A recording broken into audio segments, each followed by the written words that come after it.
कारल्याची भाजी करायची आहे सुकी आणि अजिबात कडू होणार नाही या पद्धतीची. तर त्यासाठी कारले अगोदर स्वच्छ धुवून घेतले.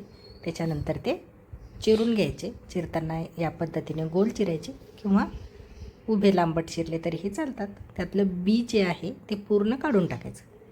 बी जर राहिलं तर ते खाताना थोडं कडक लागतं. त्यासाठी त्यातलं बी आहे ते पूर्ण काढून टाकायचं. गोल चिरून त्या पद्धतीने बी काढू शकता किंवा असे उभे कट करून मधलं जे बी आहे ते या पद्धतीने पण काढू शकता.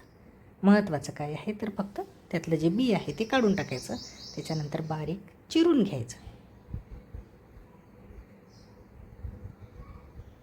त्यानंतर त्याच्यामध्ये टाकायचं आहे पाणी आणि थोडंसं मीठ.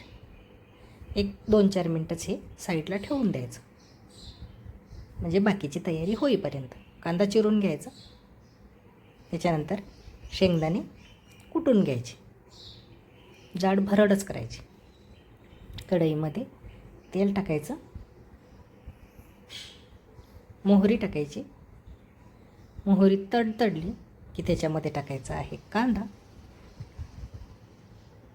कांदा थोडासा झाला की जिरे टाकायचे. जिरे थोडेसे परतून घेतले की शेंगदाण्याचा कूट टाकायचा. मिक्स झालं की हळद टाकायची. लाल तिखट टाकायचं रंग येण्यासाठी चांगला. आणि हे तिखट आहे. चांगलं मिक्स करायचं. बारीक चिरून ठेवलेले कारले टाकायचे. पाण्याचा वापर या भाजीमध्ये करायचा नाही. वाफेवरच ही भाजी चांगली शिजवून घ्यायची. मीठ टाकायचं. 1-2 वेळा मध्ये मध्ये तिला परतत राहायचं म्हणजे खाली लागत नाही. चमचा फिरवायचा. परत झाकण ठेवायचं. शिजायलाही जास्त वेळ लागत नाही. ही भाजी कडू पण होत नाही आणि चवीला पण चांगली आहे. डब्यासाठी पण अतिशय चांगली. तर या पद्धतीने कारल्याची भाजी तयार झाली.